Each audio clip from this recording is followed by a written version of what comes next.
we call this Ditch the Pitch, and you're going to hear from myself plus two of the other coaches in ShiftCo. And we all come together around this topic because we realize that there are much better ways to introduce yourself that actually get better results. And we'll each kind of share a little bit about our story when we get to that piece. We also have two other really awesome free programs coming up. Hack Your Profits is from one of our master teachers. And it's a phenomenal program that she's offering for free. And then Rocket Fuel is also one of our signature programs, and it's our authentic business growth methodology. Now, we offer a lot of free programs in addition to membership. So you're welcome to partake in any of the free programs. You're welcome to attend any of our free hub events. They're phenomenal networking events. And then, if it makes sense and it feels right, we'd love to have you as a member as well. But, we're not attached to that because we grow authentically. We just want to help conscious entrepreneurs grow. And to that end, there will be three of us. This is the Ditch the Pitch squad. I'm going to introduce myself just briefly, and then Kevin, and then Michelle, and then we're going to have some fun. So I'm also a multiple time serial entrepreneur. My last business that I sold in 2008, I sold because my soul was dying in my own business. So I had been a successful entrepreneur and business growth executive, and I started this business, grew it, and my soul was dying in my own business. So I started over. Started Share on Purpose Inc., which is like a purposeful Shark Tank, and began the process of helping other conscious entrepreneurs grow. And I've been doing that since 2009. I feel like I've got the best gig in the world because I love what I do. I help people tremendously. And most importantly, I help people that are making the world better. Kevin, I'll turn it over to you. Hey there. Well, I already introduced myself, but I will say that I've always wanted to be affiliated with a squad. So like, on social media, you can go #squad. I'm definitely going to do that. But just to expand on who I am, what I do, as mentioned, I'm a 6-time founder. I was actually in an incubator with my 7th company, a software company, when the pandemic hit. And in parallel to that, and everything shut down, so I never went back to it. But in parallel to that, I was coaching and teaching at a local college, Rochester Institute of Technology. And I started to think, wow, wouldn't it be great to do that stuff full time? And then I met Terry, and, we just hit it off really well. And our visions are aligned, and our purposes are aligned, and all that kind of stuff. So over the past 2 years, I've been keenly focused on being a business growth coach in helping other founders. So it just feels like I would rather help other founders and their mindset and skill set than build another business of my own. So that's where I'm at, and happy to be a part of the squad, #squad. I love it. And Michelle, part of the trio today. Yeah. Well, we went from squad to trio, but I was thinking similar to Kevin. I remember Mod Squad. And so the fact that I'm part of a squad is quite awesome. My background is I did spent a lot of my time in corporate sales before I actually came out into entrepreneurship, and it was meaningful. It was me stepping away from corporate to take over a role as supporting my sister's living aid and quick caregiver. So I was doing a business that way, but I struggled with selling. All of a sudden I went from, I'm a top rep, I'm getting promoted, people are calling me to work for their company, to why can't I talk to anybody about what I do? And finding the meaningful way to do that on a heart-based way is what I shifted into. And then I started doing it naturally. And then other people kept asking me, how do I do that? And so that's what I love to do. And what I do at ShiftCo and with the clients that I work with is really help them find a space where they're talking about the services they offer that are transformative and incredible for their clients in a way that they get to partner and co-create with their clients versus trying to get them to buy something. So we're here to have a lot of fun and help you guys to initiate some of those conversations with this webinar today. So I'm really excited to have you guys here. All right, so the squad's got to have a song. So we picked a song just to have a little fun. So this is going to be our Ditch the Pitch squad song for right now.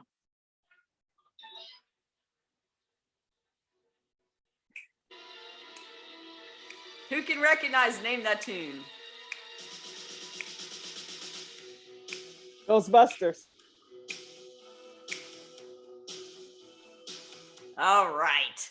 Well, we have to have a little bit of fun. So for me, Ditch the Pitch, Kevin actually came up with the name Ditch the Pitch, and we were very much in sync on, that the way that entrepreneurs are taught to introduce themselves just doesn't work.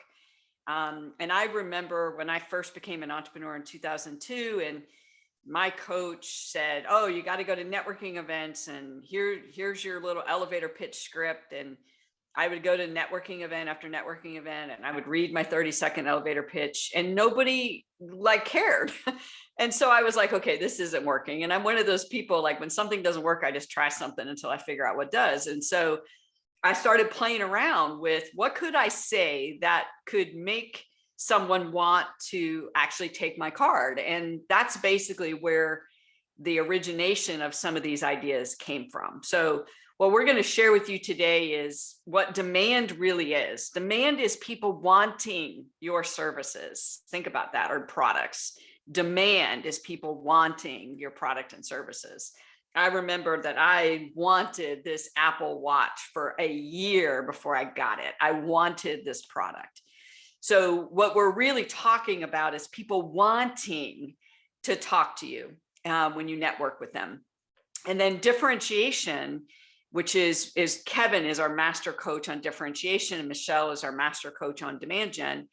Differentiation is really about pulling the value together. And we're going to bring both of those together to help you with something we call power statements. So with that, Kevin, I'd love for you to talk a little bit about what value means and how you really think about value when you're thinking about differentiation. Yeah, for sure. Thanks, Terry. So I get the math formula here. So if we look at this as like a math statement, right? Value equals benefits minus cost. So let's first think about this as consumers, right? Like we all buy things. So think about your last purchase that you made. You might have been standing in front of something, or you were, online looking at stuff, and you started to think, wow, look at all the benefits I get from this. Look at all the things that are important to me, about the benefits here. And then you kind of look at the price, right? And you go, wow, a lot of benefits, price is right. Wow, that provides a lot of value. I will buy that.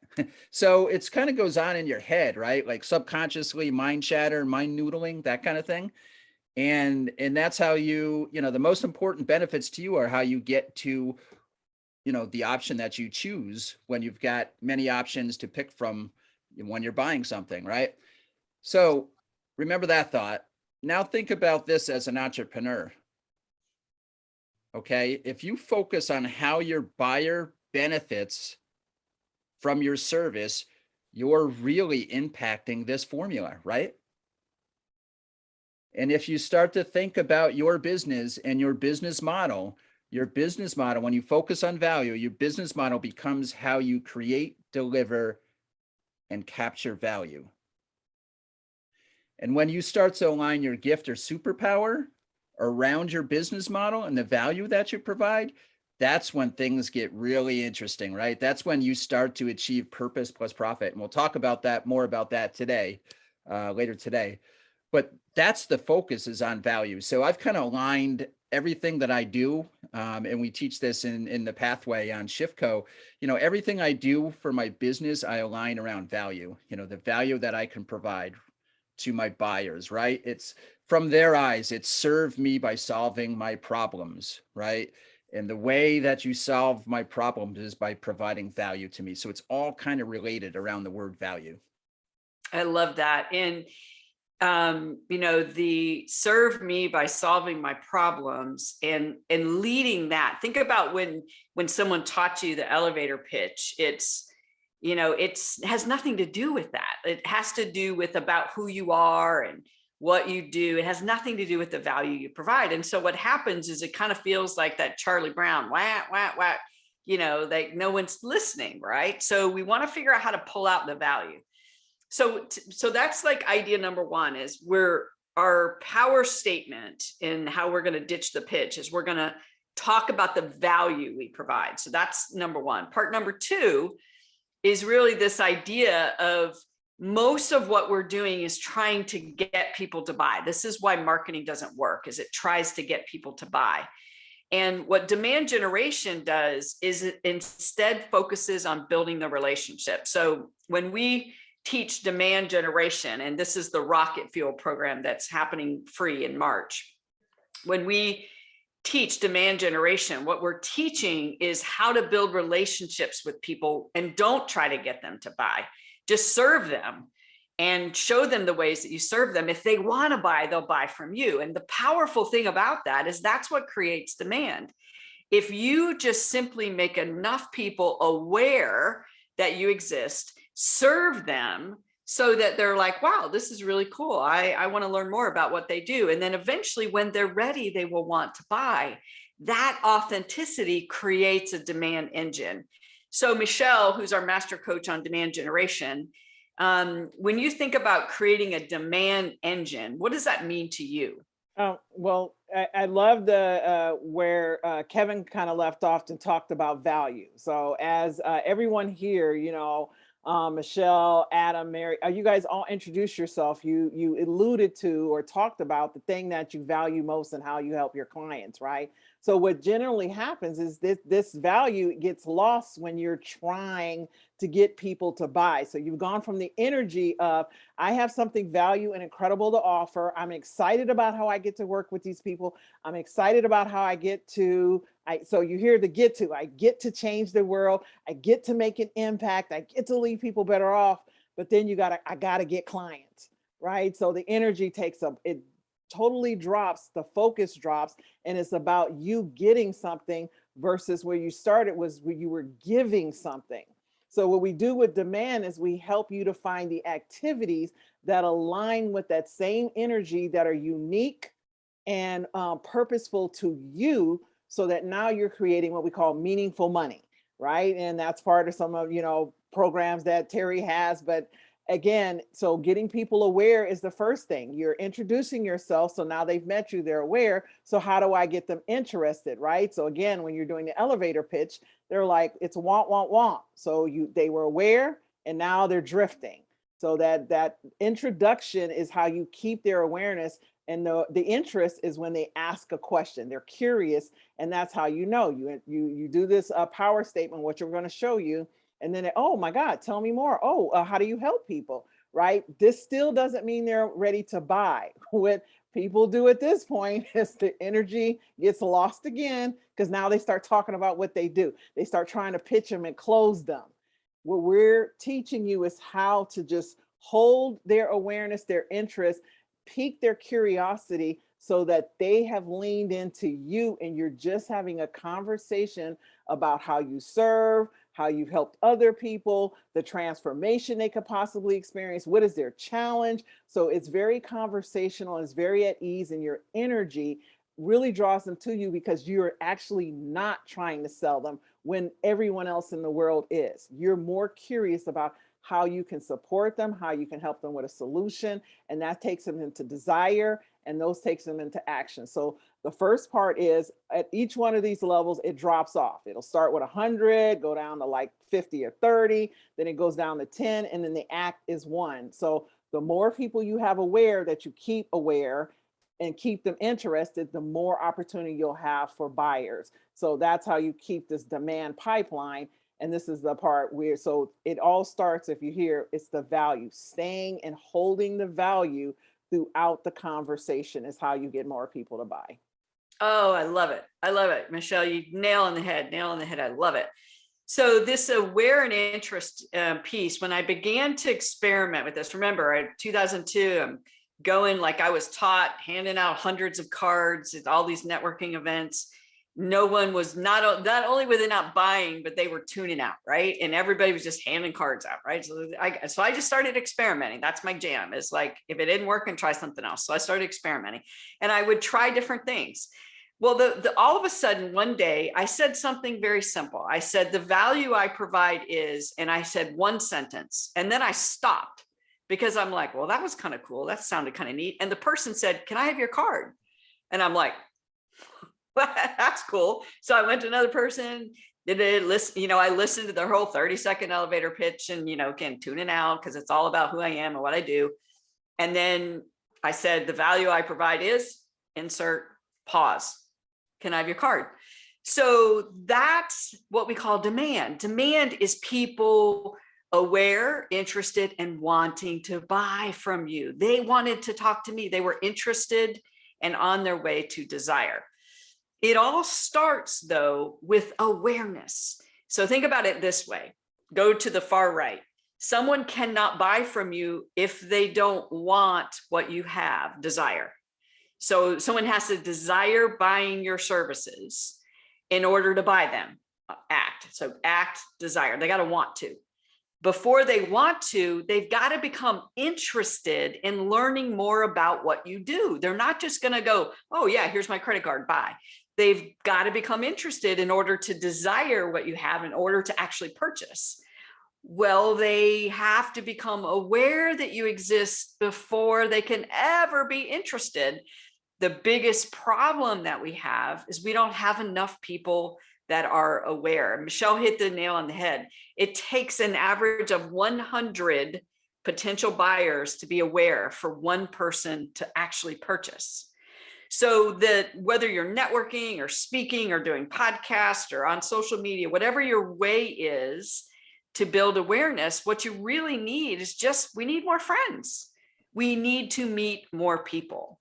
That's the key to being a successful entrepreneur is we need more friends. We need to generate more awareness. The key is, how do I do that in a way that actually makes more people also want to be interested? So I want to simultaneously, if I'm networking, this is a networking event.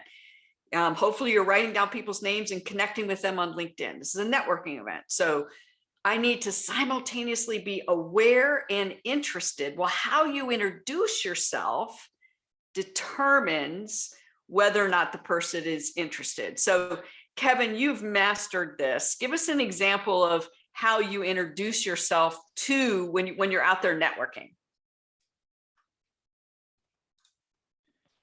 Yeah. I mean, I do everything you're talking about, right? And it's to create friends. But the way that I do it is to speak to potential buyers in their language, right? Like the reason that the math formula that we had up before is value equals benefits minus cost. The reason it's that, not value equals features minus cost, is because benefits are in the buyer's words, right? When you start to talk about features, and I don't mean just tech companies, right? Because I coach a lot of tech companies. They start to brag about their feature and their features, and they think buyers will buy based on that.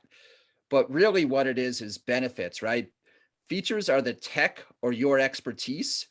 Benefits are what the buyer gets from it. So when you start to talk about benefits, you're talking in buyer's words, not in your words, which are the feature side of it. So that's what I try to do is I try to quickly paint a picture about who I do, who I am, and what the benefits I provide to my clients, how I serve my clients through benefits.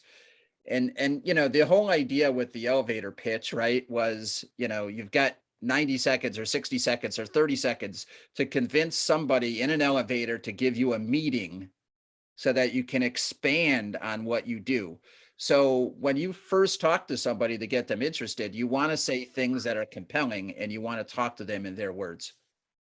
And the quicker you can do that and the more impactful you can do that, the more likely they're going to want to buy from you, which is what demand is. So now we're going to actually do this with you, and we're going to break into groups so you can experience this. So here's the setup.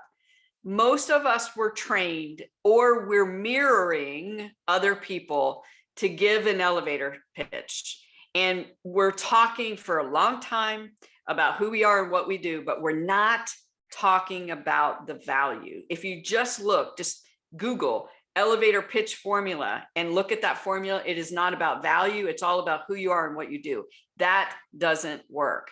So this idea of ditching the pitch is we want to throw that away. And we're going to give you a new way to think about it. Now, I want to warn you, it's not a formula because we don't believe in formulas. Meshell, why don't we believe in formulas in terms of making them authentic? What do you say there, Meshell? Well, I mean, a formula is following someone else's process. So it would be Terry's formula and Meshell trying to imprint and do exactly what Terry told me to do, right? Exactly this way, and I will get exactly these results. And so a formula is inauthentic. And so what we ask you to do is do what's natural to you, what feels good to you, in, as Kevin said, the buyer's language. And that's how you connect. That's how you create that emotional connection where they lean in and they want to know more. Love it. So we call that the power statement, because the power of you is you. It's not the elevator pitch. It's not us. It's not authentic demand. It's you. So the power is you and what it is that you're bringing, the value that you're bringing. All we're going to try to do is to help you pull that value out so that it just, the potential customer hears it. Here's an example. So you're thinking about who you are and the gift or the value that you provide. So what is the thing that is uniquely yours, that is incredibly valued to the buyer? If you're not sure what that is, think about your favorite customer, think about why they're your favorite customer, and think about how you actually serve them, how you make their life better. That's why I like to think of it as a gift. This is the gift that I give to my buyer. Now, remember, just like we've talked about, a gift or the value is really how people benefit from working with you. So mine would be, when I introduce myself in a regular networking event, I say my gift is growing businesses. I can't not do it. And I love helping entrepreneurs grow their companies. And then I don't say anything more. It's 2 sentences, 8 seconds, and I shut up. Now, if somebody is there in that networking event that wants my help or is curious, how does she help people grow businesses? They're going to come to me. I don't have to push myself onto them. My ideal target market is going to come to me. If they hear me and I introduce myself in 8 seconds rather than 30, my gift is growing businesses. I can't not do it. And I love helping entrepreneurs grow their companies. If somebody needed that help, they're coming to me. Here's another one that one of our members came up with. The value, this person didn't like the word gift. I like the word gift, doesn't matter, right? The value I provide is teaching leaders how to inspire performance of their teams. Now, if you're on the corporate side and you're trying to figure out how to raise the performance of your team, and you heard somebody introduce themselves that way, you're going to want to get to know them. And this is 1 sentence. So that one's 4 seconds long, 1 sentence. So what we're going to do with this framework, Meshell and Kevin are going to be in breakout rooms, and we're going to put you in breakout rooms. And we're going to collaborate for like the next 20 minutes. I'm going to take the recording off. For the next 20 minutes, you're going to collaborate with our 2 experts, and they're going to help you create your power statement. So here we go. Let me stop the recording. Pause the Zoom. Okay, we're back from the breakout where you got a chance to practice this. Who would like to give us your power statement so we can learn about the value you provide? Any takers on that? I can go. Okay, do it. I love helping people free themselves from negative emotions, and I want to work with professionals in the IT or financial fields. Excellent, Tina. So if I need those services, I know I can connect with you. So awesome. Somebody else want to go?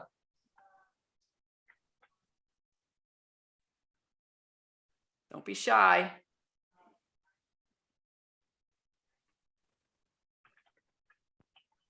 One more, come on, you could do it. Okay, I'll go. All right, Laura. My gift is being an idea innovator, and I love working with small and medium-sized businesses. Excellent. Awesome. So that's the idea. It's either you talk about the gift, the value, something along those lines. It doesn't need to be long. If the person or company needs those services, they're going to hear that value. It's going to cut through the clutter, and then they're going to want to connect with you. Now, the trick is you've got to remember that we need more people aware that we exist. So we need more friends. So what you're going to want to do now that you've got that power statement, and it should feel conversational, it shouldn't feel like a script. You shouldn't have to write it down. I mean, you can, but it shouldn't feel like a script. You're going to want to attend a lot of networking events. You're going to want to go to places and try that out and tweak it until it just rolls off your tongue, until you start to notice that people go, hey, I want to tell me more about that. I want to get to know you, because that's what we really want. We want demand. We don't need to get someone to buy. We want demand. So that's how that works. The last thing I just want to talk about, and why the the pitch squad was assembled today.